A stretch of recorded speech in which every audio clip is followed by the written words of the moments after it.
Halo, jika kamu menekan tombol ini sekarang, kemungkinan besar kamu sedang merasakan sesak yang luar biasa di dadamu. Sebuah rasa sakit yang sulit dijelaskan dengan kata-kata. Mungkin kamu baru saja mendapatkan penolakan dari seseorang yang sangat kamu harapkan dukungannya.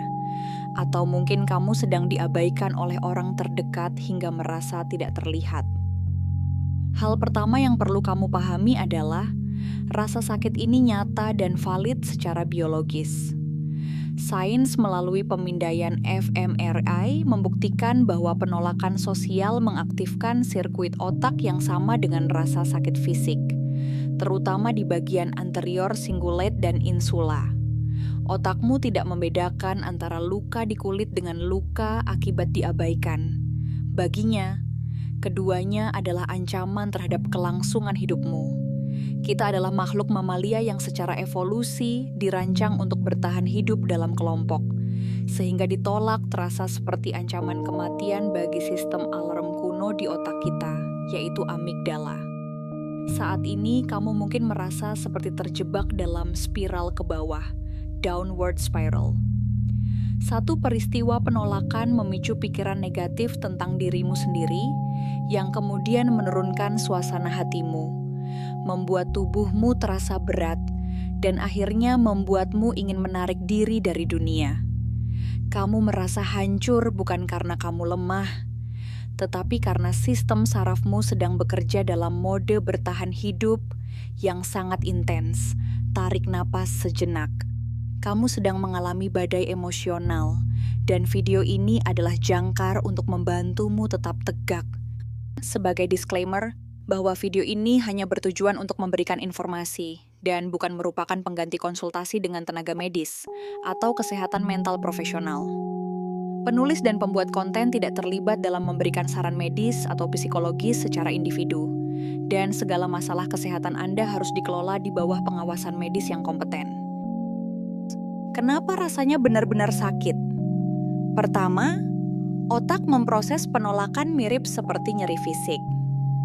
Saat ditolak, diabaikan, atau dikucilkan, area otak yang juga aktif saat merasakan sakit fisik, seperti anterior cingulate cortex dan insula, ikut menyala.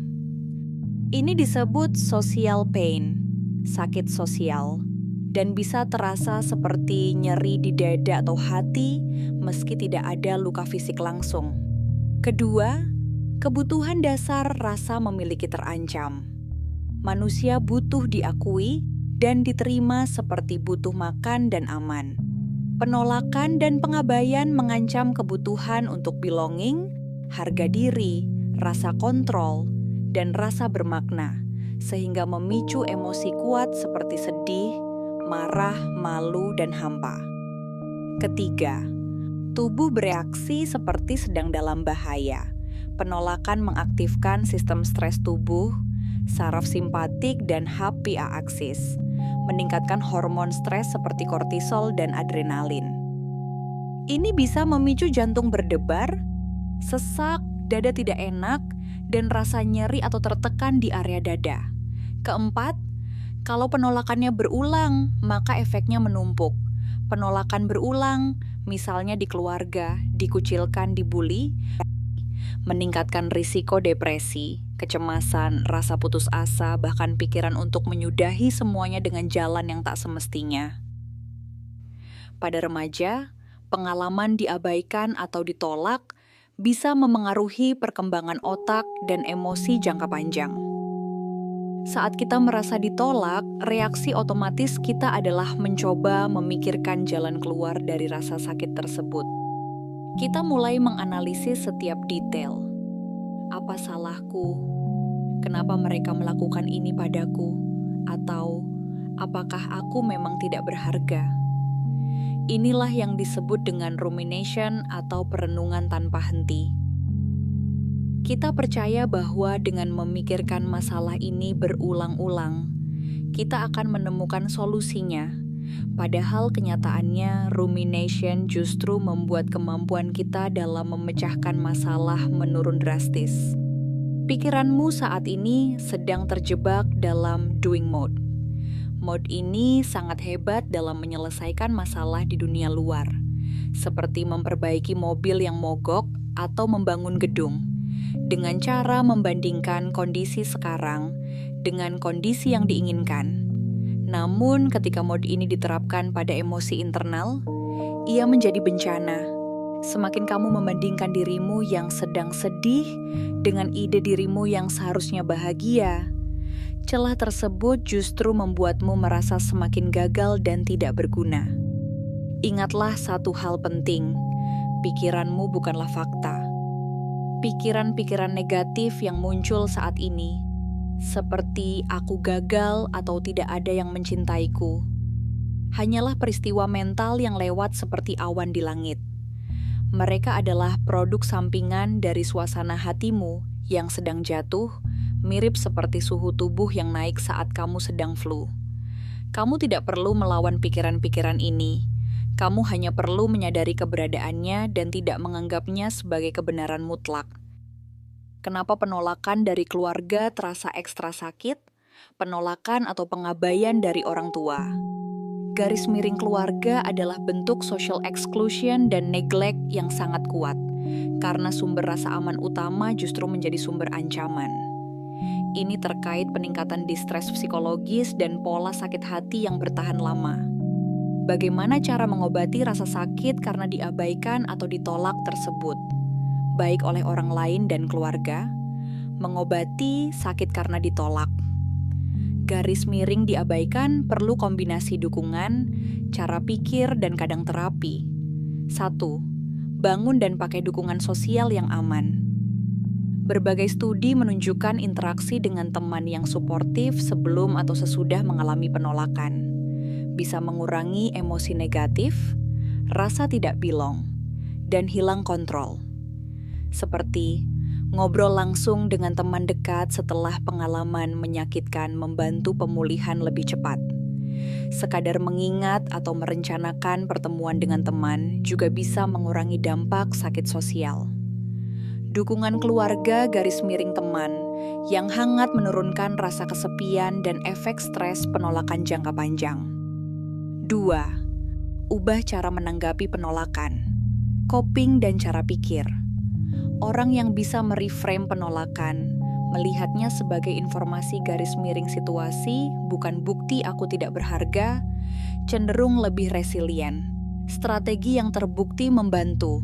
Cognitive reappraisal garis miring, positive reframing, mengubah makna penolakan. Misalnya ini gagal satu kesempatan, bukan gagal sebagai manusia. Problem focused coping, fokus pada langkah konkret. Belajar skill baru, memperbaiki komunikasi, cari lingkungan baru, dibanding hanya mengasihi diri dalam pikiran. Terapi psikologis, konseling membantu memproses emosi penolakan, membangun self-awareness, dan keseimbangan emosi. 3.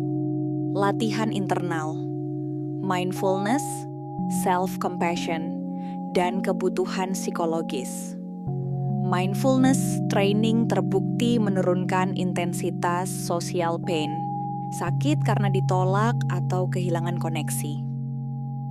Menguatkan kebutuhan dasar psikologis, rasa otonomi, kompeten, dan punya hubungan hangat, berkaitan dengan lebih sedikit, merasa diabaikan, ditolak di masa depan. Mencari akar, warisan masa lalu dan ekspektasi. Mengapa penolakan ini terasa begitu menghancurkan, bahkan melampaui logika? Seringkali penolakan saat dewasa menyentuh luka lama yang belum sembuh dari masa kecil. Banyak dari kita tumbuh dengan kondisi Childhood Emotional Neglect, CEN, atau pengabaian emosional masa kecil. Ini terjadi ketika orang tua gagal merespons kebutuhan emosionalmu dengan cukup. Mungkin mereka mencukupi kebutuhan materimu, tetapi mereka tidak melihat atau mendengar perasaanmu. Akibatnya, kamu mengembangkan apa yang disebut sebagai fatal flaw. Sebuah perasaan mendalam bahwa ada sesuatu yang salah atau cacat di dalam dirimu. Saat seseorang menolakmu sekarang, anak kecil di dalam dirimu, child within, merasa bahwa penolakan itu adalah bukti bahwa kamu memang cacat dan tidak layak dicintai. Rasa sakit ini adalah akumulasi dari ribuan momen pengabaian yang pernah kamu alami sebelumnya. Selain itu, ekspektasi tinggi yang kamu miliki seringkali merupakan mekanisme pertahanan untuk mencari validasi yang tidak kamu dapatkan dulu. Kamu menggantungkan seluruh harga dirimu pada penerimaan orang lain. Ketika mereka gagal memenuhi ekspektasi tersebut, dunia rasanya seperti runtuh. Namun pahami bahwa penolakan mereka seringkali lebih mencerminkan keterbatasan dan masalah internal mereka sendiri daripada nilai dirimu sebagai manusia. Seperti yang dikatakan Marcus Aurelius, pendapat orang lain tidak layak untuk satu pun pikiran yang menyusahkanmu jika kamu memahami betapa terbatasnya pemahaman mereka. Tombol darurat, pertolongan pertama. Sekarang mari kita tekan tombol darurat untuk merilis tekanan emosionalmu. Kita akan beralih dari kepala, berpikir, menuju tubuh, merasakan menggunakan teknik ruang napas 3 menit, 3-minute breathing space. Menit pertama, menyadari hourglass stop. Duduklah dengan tegak dan bermartabat. Sadari apa yang sedang terjadi di dalam dirimu saat ini. Apa pikiran yang lewat? Apa perasaan yang ada? Di mana letak ketegangan di tubuhmu? Berikan label pada pengalamanmu, misalnya, ini adalah perasaan dikhianati, atau ini adalah pikiran bahwa aku tidak berharga. Jangan mencoba mengubahnya, cukup akui keberadaannya. Sudah ada di sini, biarkan aku merasakannya. Menit kedua, mengumpulkan hourglass neck. Sekarang, persempit fokusmu sepenuhnya pada sensasi fisik napas. Rasakan udara masuk dan keluar di perut atau hidungmu. Napas adalah jangkarmu untuk kembali ke saat ini, the here and now. Jika pikiranmu melayang kembali ke rasa sakit itu, dengan lembut bawa kembali perhatianmu ke napas. Fokus pada napas membantu menenangkan sistem sarafmu yang sedang bergejolak. Menit ketiga, memperluas hourglass base. Perluas kembali kesadaranmu dari napas ke seluruh tubuh. Rasakan posturmu, ekspresi wajahmu, dan sensasi kulitmu. Jika ada area yang terasa sakit atau sesak, bayangkan kamu bernapas ke dalam dan melalui area tersebut. Katakan pada dirimu sendiri, apapun yang aku rasakan tidak apa-apa untuk merasakannya sekarang. Setelah itu, gunakan biofeedback untuk mengirim sinyal aman ke otakmu. Berdirilah dengan tegak, tarik bahu ke belakang, dan angkat dagumu. Postur yang terbuka terbukti dapat menurunkan hormon stres kortisol dan meningkatkan kepercayaan diri. Tersenyumlah meskipun terasa dipaksakan, karena otot wajahmu akan memicu pelepasan bahan kimia penenang di otak. Basuh wajahmu dengan air dingin untuk merangsang saraf vagus yang akan memperlambat detak jantungmu secara instan. Langkah terakhir untuk menyembuhkan sakit hati adalah dengan mengizinkan dirimu untuk berduka, grieving.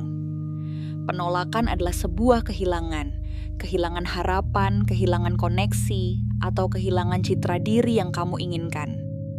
Jangan mencoba untuk kuat dengan cara memendam perasaanmu, karena perasaan yang dipendam hanya akan kembali dalam bentuk kecemasan atau depresi yang lebih kronis. Izinkan dirimu menangis jika perlu, karena menangis adalah cara alami tubuh untuk melepaskan stres. Namun, jangan membiarkan dirimu tenggelam dalam rasa kasihan pada diri sendiri yang destruktif. Alih-alih bertanya, mengapa ini terjadi? Bertanyalah, bagaimana aku bisa merawat diriku sekarang?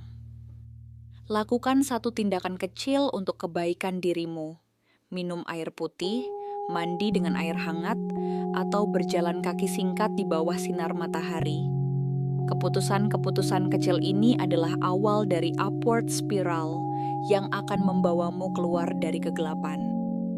Terakhir, carilah dukungan dari orang-orang yang aman. Berinteraksi dengan orang yang benar-benar melihat dan mendengarmu akan melepaskan hormon oksitosin, yang secara biologis mengurangi rasa sakit dan ketakutan. Jika kamu tidak punya siapa-siapa saat ini, berikan pelukan pada dirimu sendiri. Sentuhan fisik pada diri sendiri pun dapat membantu menenangkan amigdala. Penutup. Penolakan ini menyakitkan, tapi ia tidak mendefinisikan siapa kamu. Kamu adalah lebih dari sekadar pikiran dan perasaanmu. Kamu adalah kesadaran yang mampu memegang semua rasa sakit itu dengan kasih sayang. Teruslah bernapas, teruslah melangkah kecil, dan ingatlah bahwa badai ini, seperti semua hal di dunia ini, pasti akan berlalu. Kamu berharga, kamu cukup, dan kamu tidak sendirian. Selamat memulai kembali spiral ke atasmu hari ini. Disclaimer, video ini hanya bertujuan untuk memberikan informasi dan bukan merupakan pengganti konsultasi dengan tenaga medis atau kesehatan mental profesional. Penulis dan pembuat konten tidak terlibat dalam memberikan saran medis atau psikologis secara individu, dan segala masalah kesehatan Anda harus dikelola di bawah pengawasan medis yang kompeten. Jika Anda saat ini sedang mengalami episode depresi klinis, memiliki pikiran untuk menyakiti diri sendiri, atau merasa sangat kewalahan, sangat disarankan untuk segera mencari bantuan profesional dari psikolog atau psikiater. Pembuat konten tidak bertanggung jawab atas segala kerugian atau dampak yang mungkin timbul dari penerapan informasi dalam video ini.